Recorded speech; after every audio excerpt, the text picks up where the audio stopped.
desempeño, como vamos a ver más adelante, es un trastorno que realmente merece la pena dedicarle tiempo, investigación y actualización. No todo síntoma premenstrual es síndrome premenstrual. Del total de grupo de mujeres que ovulan normalmente, que tienen ciclos ovulatorios, el 75 al 85% de las mujeres tienen algún síntoma premenstrual, pero que no forman parte de un síndrome premenstrual porque no tienen la severidad suficiente como para afectar la vida diaria de la mujer. Realmente la incidencia de síndrome premenstrual oscila más o menos entre un 8 y un 32%. Vean ustedes que es una cantidad bastante significativa. Y de ese 8 a 32% de mujeres que tienen síndrome premenstrual, la incidencia de trastorno disfórico premenstrual es de apenas el 5%. Si nosotros vemos la severidad de los síntomas en mujeres entre 21 y 45, la gran mayoría tienen síntomas, la severidad de síntomas entre moderado y severo. Los que son mínimos son los síntomas premenstruales que no merecen la pena porque no afectan la calidad de vida de la mujer, pero moderado, severo y trastorno disfórico premenstrual es el gran grupo. ¿Por qué se produce esto? Porque hay mujeres que ovulan y no tienen esto y otras que sí. La etiología no se conoce. Lo que se sabe y lo que se ha dicho es que existe una susceptibilidad individual de la mujer a los cambios de los niveles hormonales que tienen relación con la recaptura postsináptica de serotonina. Si ustedes le miden las hormonas sexuales a las mujeres con síndrome premenstrual versus un grupo control de mujeres que no tienen síndrome premenstrual y que son normoovuladoras, los niveles de hormonas sexuales son exactamente iguales. No es un cambio en la cantidad de producción hormonal, sino la susceptibilidad que hay en la mujer para que esos cambios afecten su sistema nervioso y haya una alteración en la recaptura postsináptica de serotonina que explicaría la mayoría de los síntomas afectivos. Y esa es la etiología propuesta hoy. Una predisposición genética, una vulnerabilidad que genera una sensibilidad incrementada a los cambios en las concentraciones de hormonas gonadales, altera los neurotransmisores y eso lleva como consecuencia a los síntomas premenstruales. Lo más importante es hacer un diagnóstico certero de la entidad, porque eso puede tener mucho diagnóstico diferencial, desde un trastorno psiquiátrico de fondo hasta un problema orgánico. Entonces, el diagnóstico se basa básicamente en 4 pilares que son indispensables para poder decir que la paciente tiene un síndrome premenstrual. Primero, que tenga síntomas consistentes con el síndrome premenstrual, capítulo que voy a hablar ahorita un poquito más en detalle. Segundo, que esos síntomas sean restringidos exclusivamente a fase lútea de ciclo menstrual. Tercero, que tenga deterioro en las facetas de la vida de la mujer en alguna, ya sea laboral, familiar, social, de interrelación, etc. Y cuarta, que se excluyan otras causas productoras de los mismos síntomas o ingesta de fármacos que produzcan ese tipo de síntomas.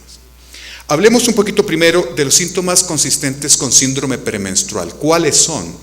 El criterio diagnóstico es que la paciente tenga al menos un síntoma de los siguientes somáticos y o afectivos durante los últimos 5 días previos al inicio de la menstruación en todos los últimos 3 ciclos menstruales. ¿Y cuáles son los síntomas afectivos más comunes? Depresión, ansiedad, enojo, confusión, irritabilidad, deterioro social. Y los síntomas somáticos más frecuentes son sensibilidad mamaria, cefaleas, distensión abdominal, edema de extremidades. Estos síntomas tienen que desaparecer totalmente. No es que la paciente mejore un poco y se sienta mejor, no. Desaparecen como por arte de magia en los primeros 4 días siguientes al inicio de la menstruación, sin recurrencia al menos hasta el día 13 del ciclo menstrual cuando vuelve a ovular. Los síntomas que se presentan sin ninguna terapia asociada a ingesta de alcohol o fármacos, que ocurran durante al menos 2 ciclos de vigilancia prospectiva y que efectivamente afecten la vida de la mujer. El trastorno disfórico premenstrual es una exacerbación de esto, en donde hay depresión marcada, desesperanza, pensamientos autodepreciativos, incluso ideación suicida, ansiedad o tensión marcada, sensación de estar al límite, enojo, irritabilidad constante. Es prácticamente lo mismo, pero exacerbado. Ahora vean ustedes cuáles son las actividades diarias que más se afectan en la mujer con síndrome premenstrual. Si ustedes ven, vida conyugal y familiar, cuidado del hogar y desempeño laboral. Esto significa que el síndrome premenstrual es una entidad que la padece la paciente, pero lo sufre la familia y lo sufre en el trabajo. Esto ha sido motivo de gran cantidad de incapacidades laborales por esto, lo cual tiene una repercusión económica importantísima en los países donde cada vez la fuerza femenina laboral es mayor. Vean ustedes, más de 2 días de ausencia al mes por razones de salud en los controles 16.7, en los pacientes con síndrome premenstrual se eleva al 35.6. Más de 5 días del 21 de controles al 61% en síndrome premenstrual. Y más de 14 días al mes con deterioro en actividad de escuela, casa, trabajo, actividad social, pasatiempo, relaciones interpersonales, prácticamente tiene el mismo patrón, todos estadísticamente significativos. Entonces es una entidad que sí afecta definitivamente no solamente la vida conyugal, familiar, sino también la vida laboral y productiva. Y esta es la fantasía femenina número 27, que las mujeres vean que el hombre sufre también síndrome premenstrual, para que los vean ustedes en la oficina presentando esto, ¿verdad?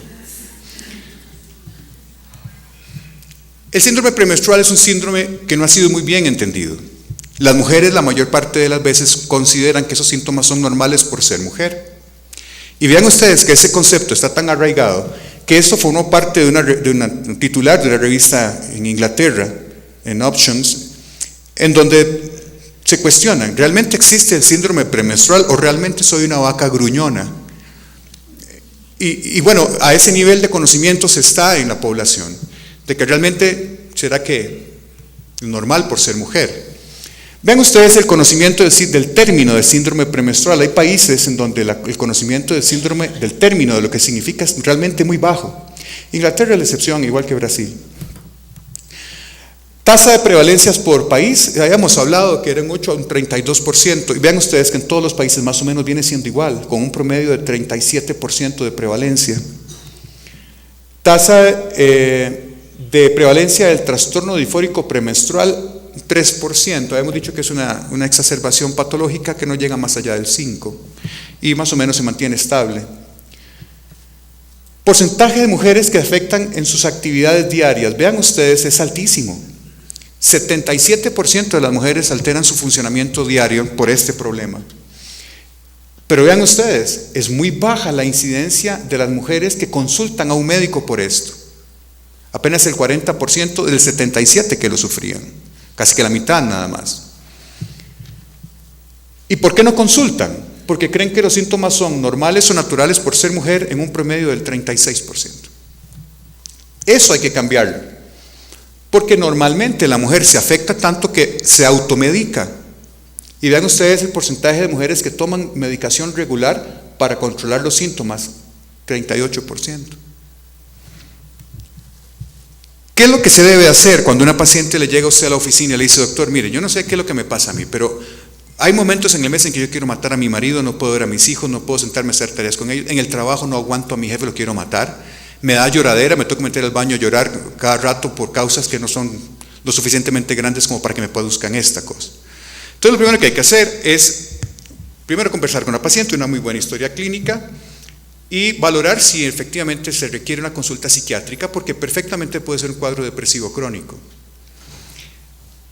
Para poder hacer un diagnóstico, tiene que hacerse en forma prospectiva, no retrospectiva, porque ustedes tienen que establecer que los síntomas estén exclusivamente restringidos a fase lútea y que se desaparezcan del todo después de que inicie la menstruación. Entonces, nosotros utilizamos un instrumento que se llama el COPE, que es el Calendar of Premenstrual Experience, que es una hoja donde la paciente anota los síntomas que tiene y el momento del ciclo menstrual en que aparecen, y cuando no aparecen pone un 0, cuando son máximos pone 3 y cuando son leves pone 2.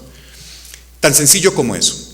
3 meses después ustedes la citan y ven característicamente donde previo a la menstruación los síntomas son muy severos, 48 horas después no tiene nada. Ahí se hace el diagnóstico. ¿Qué se recomienda? Y eso es lo que vamos a hablar ahora en detalle. Primero, cambios en estilo de vida, ejercicio aeróbico por el aumento de endorfinas parece mejorar en mucho la sintomatología en la fase lútea. Pero el paciente tiene que hacer ejercicio aeróbico diario, por lo menos 30 minutos, para que el nivel de endorfinas sea lo suficientemente alto como para que compense un poco la sensación de malestar.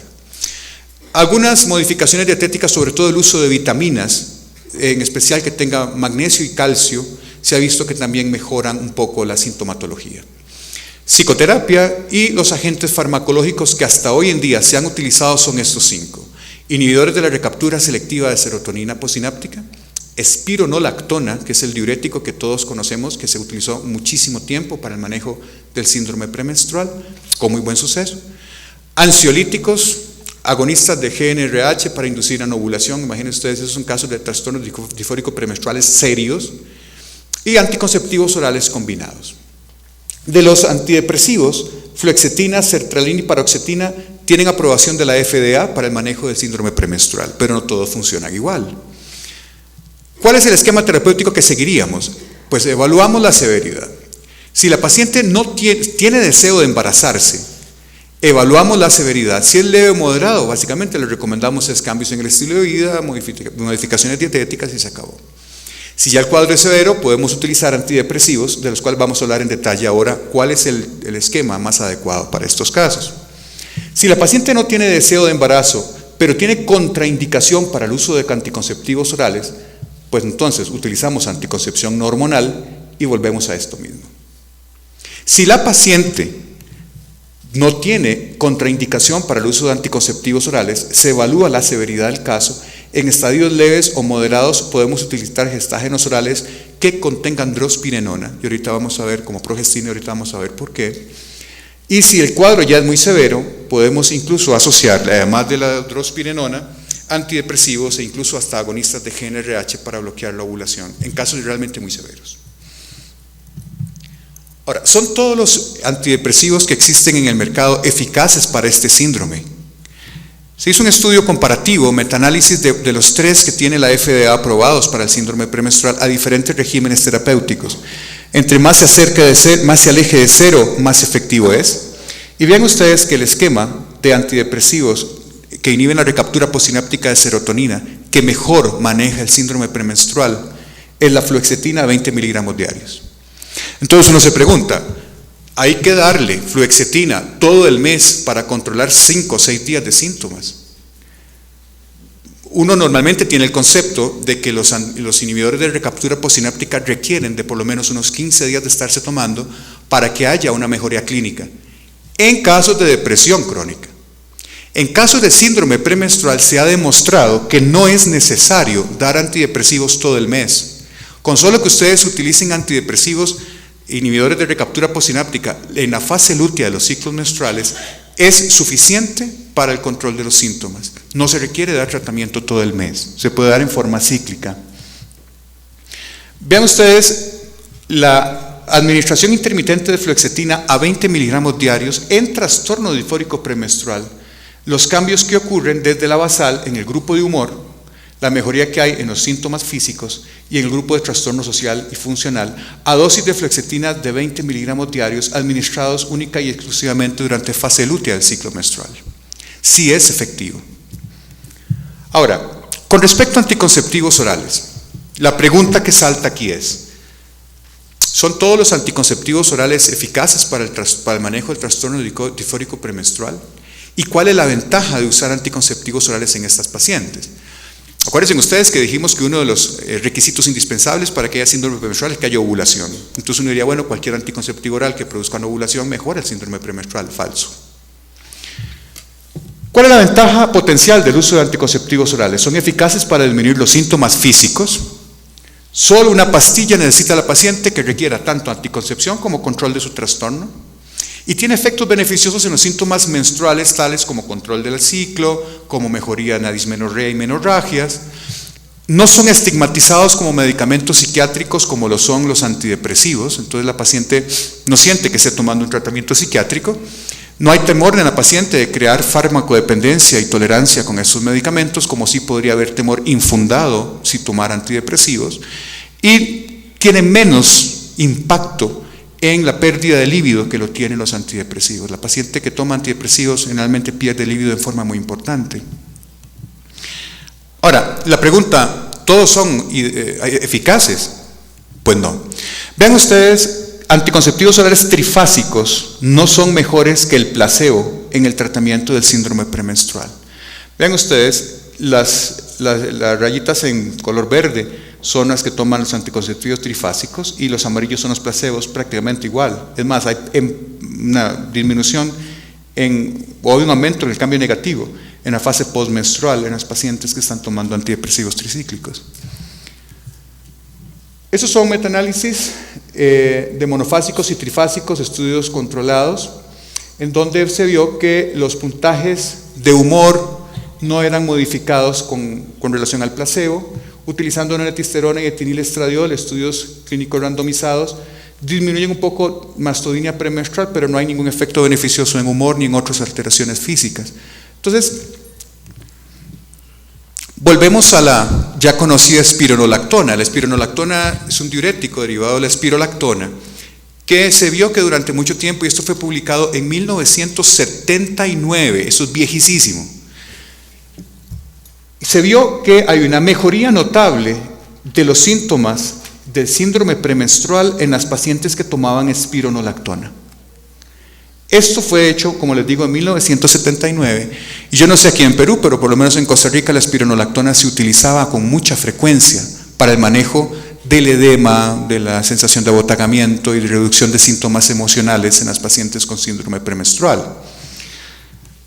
Pues resulta que vean ustedes la mejoría que hay con respecto al placebo utilizando espironolactona en los diferentes síntomas asociados al síndrome premenstrual. Eso hizo que se sintetizara una progestina que es derivada de la espirolactona, y esa progestina nueva que está presente en los más modernos anticonceptivos combinados es la drospirenona. Y vean ustedes, la molécula de drospirenona y la molécula de la espirolactona, lo único que cambia es un grupo metilado en este carbono. Esa estructura hace que compartan efectos biológicos similares, tanto la drospirenona como la espironolactona, que la espironolactona es el único diurético que ha demostrado, como ya vimos, efectos benéficos en síndrome premenstrual. ¿Por qué mecanismo? Probablemente por una acción antimineralocorticoide, la cual puede estar potencialmente relacionada con la retención de líquidos en el síndrome premenstrual. Y se sabe que la equivalencia es de 3 miligramos de drospirenona equivalen a 25 miligramos de espironolactona. Y los medicamentos actuales anticonceptivos con drospirenona lo que utilizan son 3 miligramos de drospirenona al día.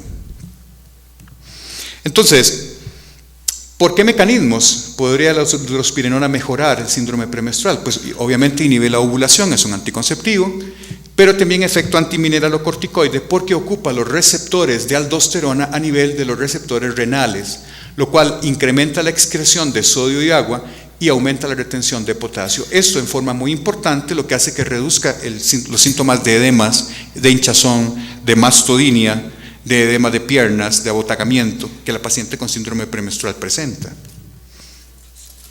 Vean ustedes, drospirenona 3 miligramos con 30 microgramos de etinilestradiol, un estudio controlado.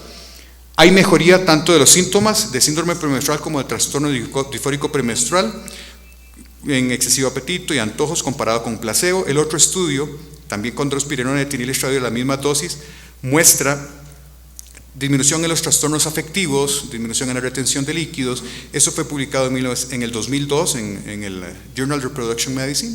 Y el otro estudio que fue publicado en el 2003 en el European Journal of Contraception and Reproduction, que también compara drospirenona a 3 miligramos con 30 microgramos de etinilestradiol en un estudio de cohorte comparado con placebo, disminuye la incidencia y severidad de los síntomas somáticos y aumenta el bienestar general. Entonces, vea el porcentaje de cambio luego de 6 meses de estar tomando este tipo de anticonceptivos que combina drospirenona y etinilestradiol.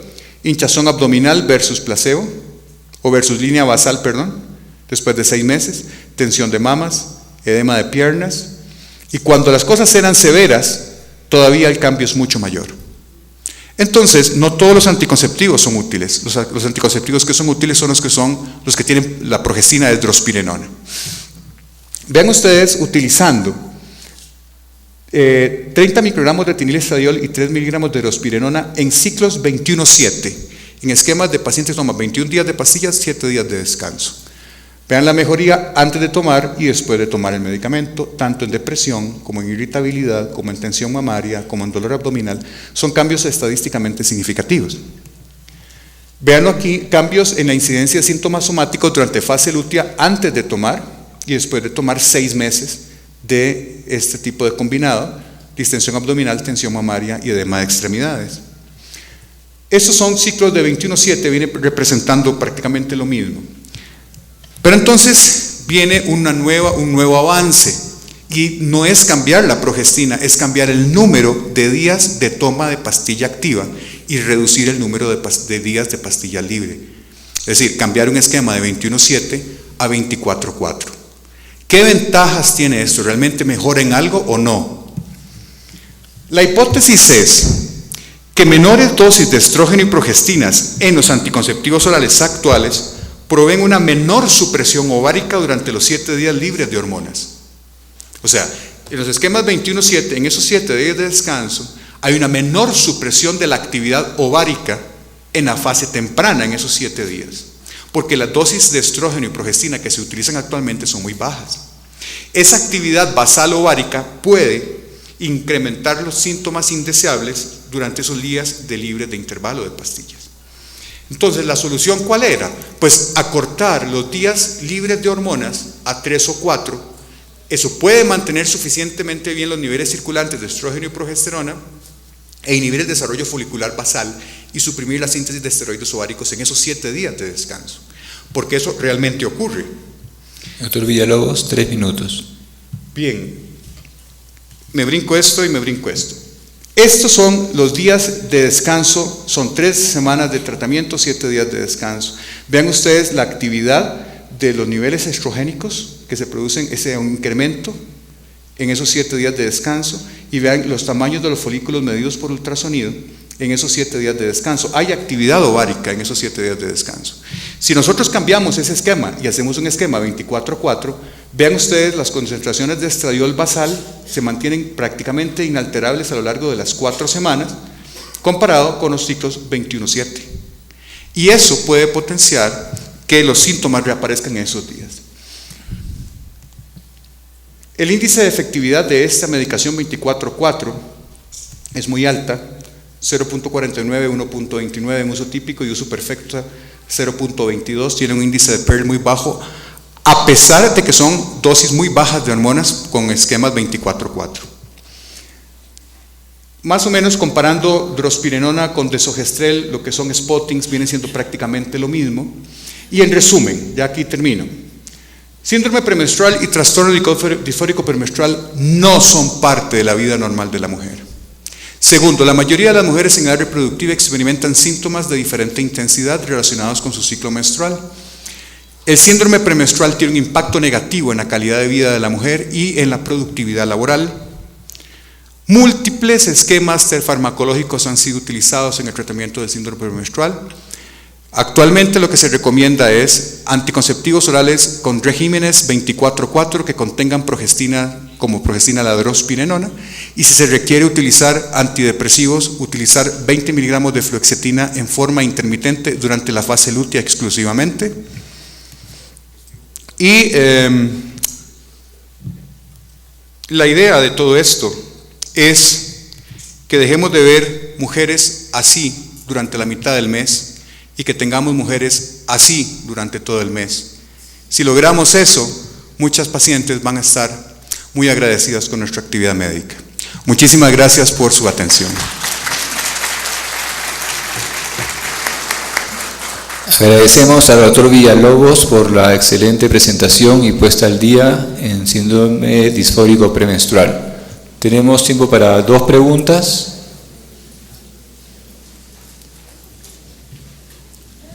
Allá.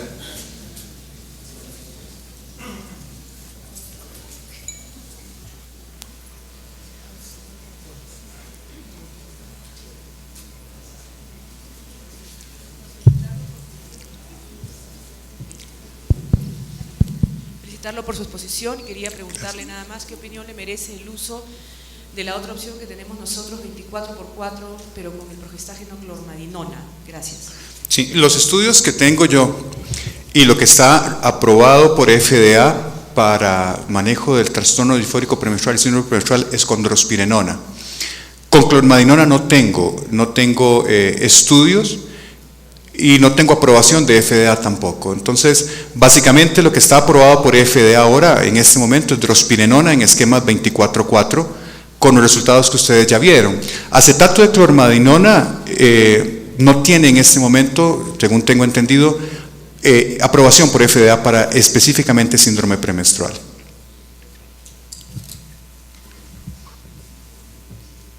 Una segunda pregunta. Doctor.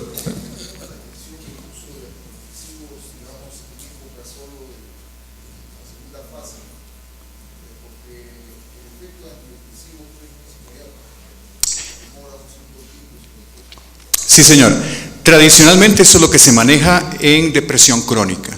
Los pacientes con depresión crónica tienen una fisiopatología de su depresión completamente diferente al síndrome premenstrual. Son dos entidades distintas. Si lo que se ha visto es que la respuesta a la terapia farmacológica con inhibidores de recaptura postsináptica en pacientes con depresión crónica es distinta a la respuesta que tienen los pacientes con síndrome premenstrual, lo que permite que si efectivamente lo que usted tiene es un síndrome premenstrual y no una depresión crónica, le permite utilizar únicamente terapia cíclica los días de la fase lútea. Básicamente es porque la fisiopatología de las entidades es distinta. Doctor Villalobos, muchas gracias. Y en honor al tiempo, las personas que tengan preguntas para el doctor Villalobos, en el receso que continúa, se la podrán hacer personalmente. Quiero con esto dar por cerrada la mesa y dar las palabras al doctor Salomón Gallegos.